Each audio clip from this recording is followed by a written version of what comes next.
Welcome to the League One show. We are back, like Raggy Chase, back in action this weekend. A fantastic round of League One action. I'm Alex Simmons and I'm joined not lit by Leon Price.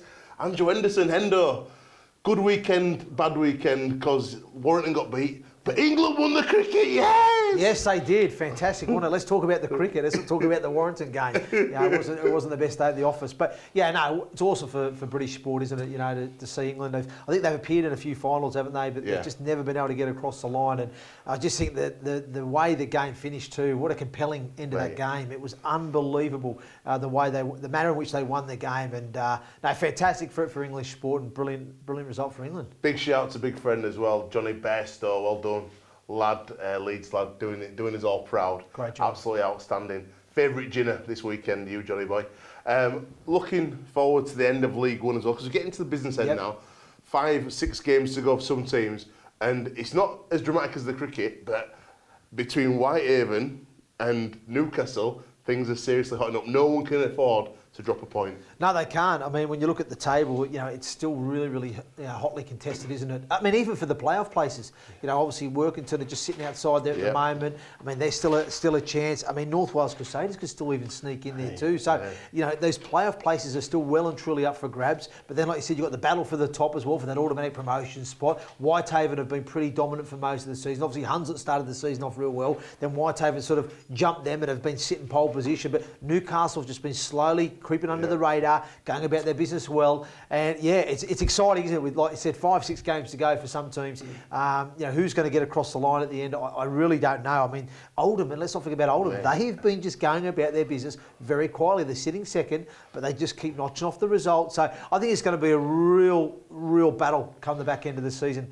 It's who can hold their nerve the most. Obviously, certain teams are in better positions than others, but there's certain teams that are just really growing as each week goes and are really looking to finish strong as well. So I think it's a fantastic story. Whitehaven with recent victories against Oldham and obviously Doncaster this weekend.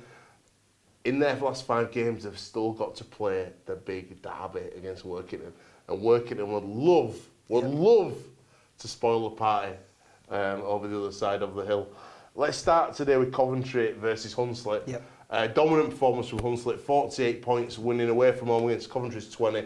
What do you make of the game? Yeah, look, I thought it was a decent performance here for Hunslet. Again, much needed for them, as they're still in the playoff places. I mean, their form has been, like I said, they came out of the blocks at the start of the season, lost their way a little bit mid-season, but now starting to get a bit of form now come the back end of the season. I think they'll still be very hopeful that they can get themselves promoted at the end of the season. But I think, like you said, Coventry have been a decent side. We've spoken about them in the past, haven't we, about the improvements that they've made as a team, and as a club, both on and off the field. And I think this season for them is they've made massive strides. I think they've really competed well. They've not really been embarrassed too often, have they? They've competed in most fixtures, and they've got some fantastic results as well, haven't they, this year? So again, I think they'll be disappointed in the manner that they've lost that game.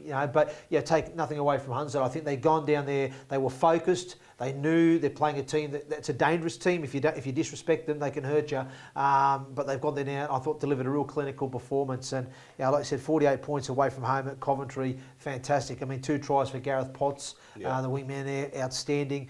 Jimmy Watson, again, very pivotal at the back from 2. Fantastic performance all round for Hunslet. Keighley 50, West Wales Raiders 18. West Wales still yet to buy a win. They're trying their best. A bit closer this week than they have been in the last few weeks. But obviously Jack Miller, Ben Hardcastle and Jamie Thackeray getting over the line. He will love that, Thax. He will love that. Absolutely outstanding. And this is a team, Keighley, under Reece Lovegrove now, that would be in the playoffs had they not had the big deduction. Yeah, absolutely. And that's unfortunate for them, but they probably knew that their fate at the start of the season. The reality is it was always going to be hard to claw that back and get themselves into playoff contention. It's such a competitive league, and every team's obviously at the moment, it said they're all sort of beating each other, and it's really congested there, isn't it? From sort of top to, if you look down the table there, to sort of 8th position, it's really all still in the mix and still to play for, isn't it? So, but yeah, look, I think for Keighley, I think their focus now is they've had a little bit of turmoil, obviously, in the closed season. They lost their coach Craig Lingard early in the season, which again I thought I wasn't sure what the decision was around that. It was strange. And now obviously Reece Lovegrove's having to find his feet as a head coach. It's his first head coaching job. So it's been a bit of transition for him and as well for the team as well. So I think for them, like I said, if they can finish this season strongly with some good performances and results, it gives them a real good strong platform and foundation to build off into next season. But, like I said, they're expected to beat West Wales there at home. They've put 50 on there, so they've entertained their fans with some fantastic tries scored. But I must point out for West Wales, it's the most points they've scored in a game for a long time. So to score 18 points, fantastic achievement for them, albeit it's still not on the right side of the result for them. But at least, that's encouraging signs for them from their point of view. At least they're getting over the line. Oldham 46, West Wales 30, 76 points scored. Yeah. Nearly a point a minute during the game. Great for the neutral. But Oldham, it's a very important victory after a couple of defeats recently. Yeah, no, look, massively important victory for them.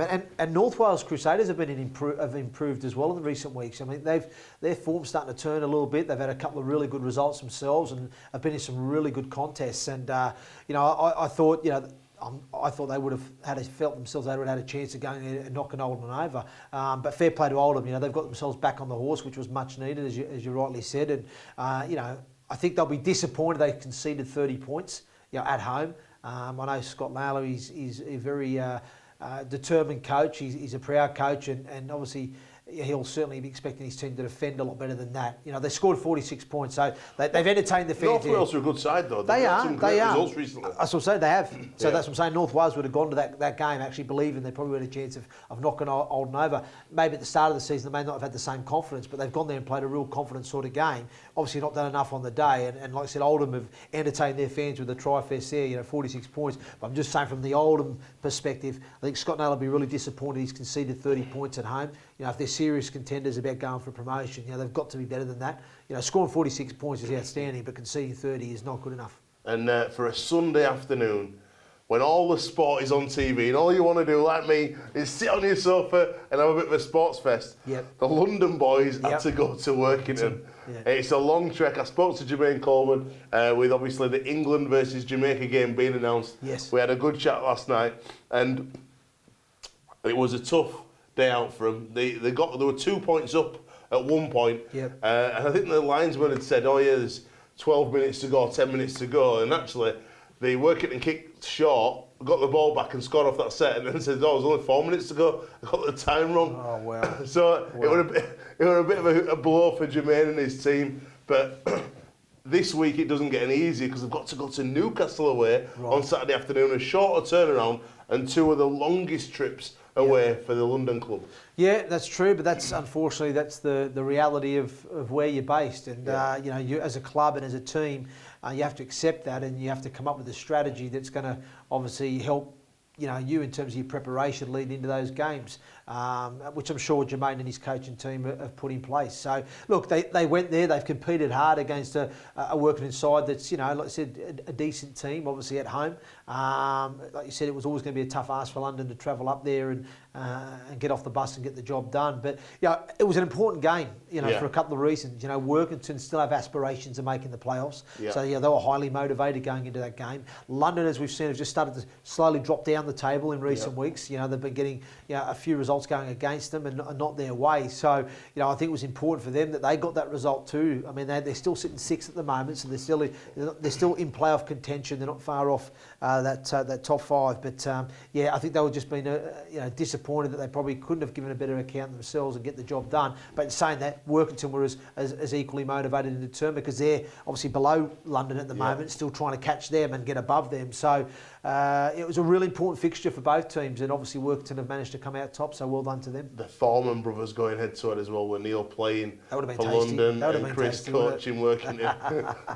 It's also London losing recently some key loan and dual reg players. I think a couple out of the spine have had to go back to the parent clubs, and that's had a big effect. Yeah, well, it does, and that's the that's the challenge with dual reg, isn't it? At the end of the day, I've never been a big fan of it. I'll be honest with you, and I'm really pleased that there's strong talks of the reserve grade competition coming back into next year, and I'm excited about that because it's important. It makes life a little bit easier as the parent club to manage your own players. They're in your system and whatnot. But I think from a championship or a League One club who is reliant on the dual reg, it can be a dangerous game because, like you said, if those players do get recalled, it can disrupt, like you said, the continuity within your team.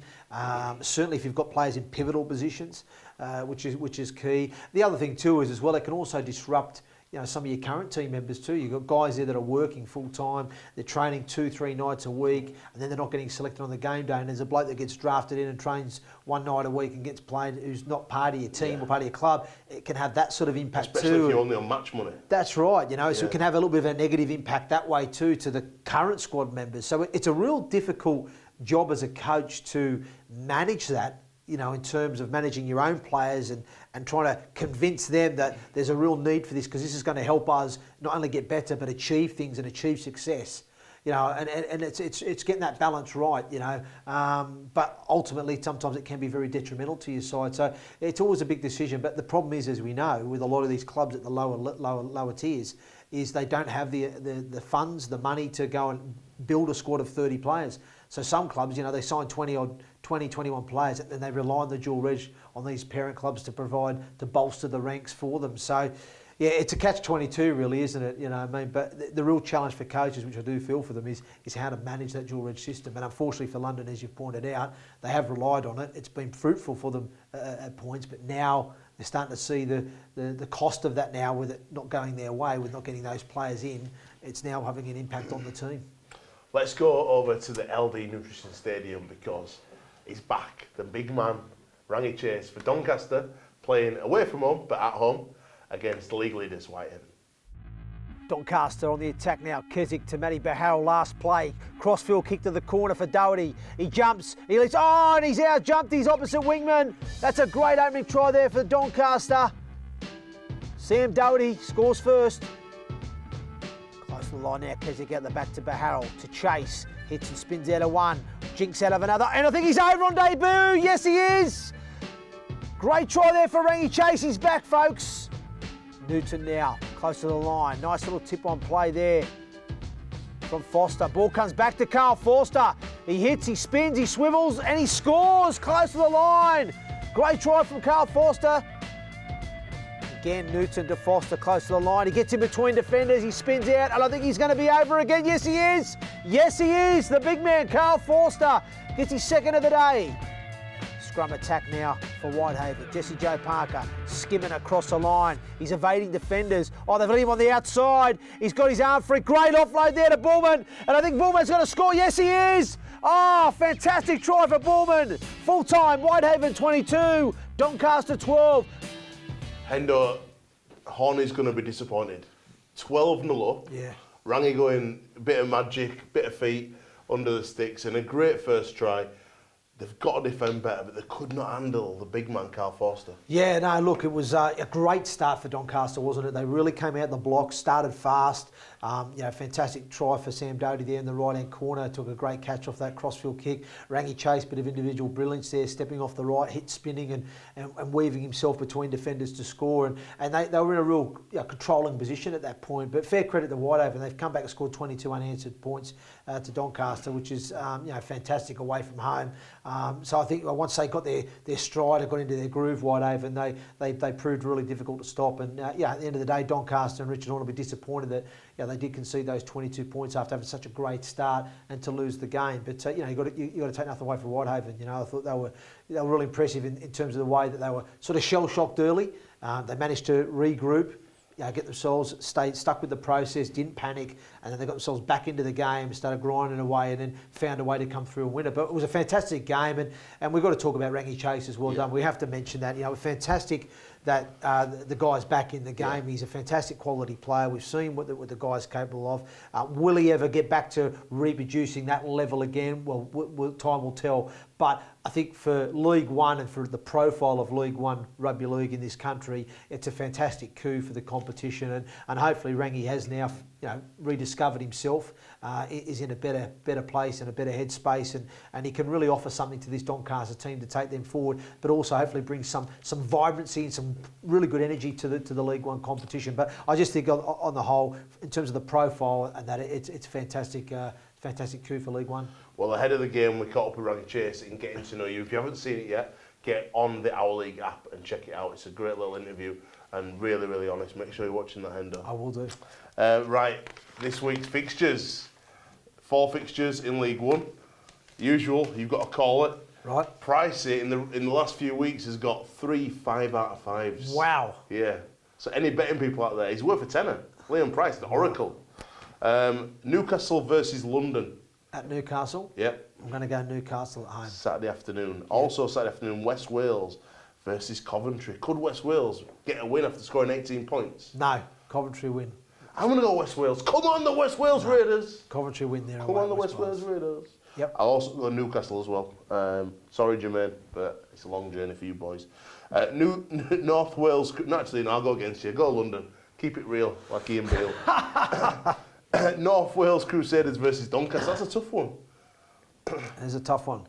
That really is a tough one, actually. Yeah. It's a tough one to call, because North Wales, to be fair, I think they've turned a corner in recent weeks, and they're playing some pretty good football. They've earned themselves some really good results, and I know they pushed Oldham really close on the weekend, so some real encouraging signs there. But in saying that, there were some encouraging signs from Doncaster. I think they're probably 2 quite evenly matched teams in a way. Yeah.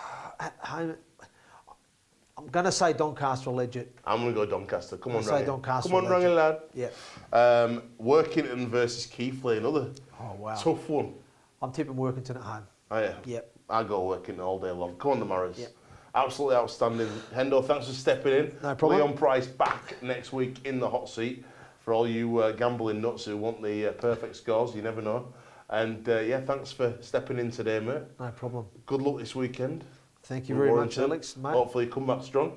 Hopefully we do. We bounce back. We travel away to Castleford on the Sunday. So, look, they're in pretty decent form now. Cass have had a couple of good results and good performances. So, look, we're just going to have to make sure that we're focused on getting those little areas of our game fine-tuned and make sure we're ready to go and play a very determined Castleford side on Sunday. Absolutely outstanding. We'll see you right here for the League One Game of the Week next week.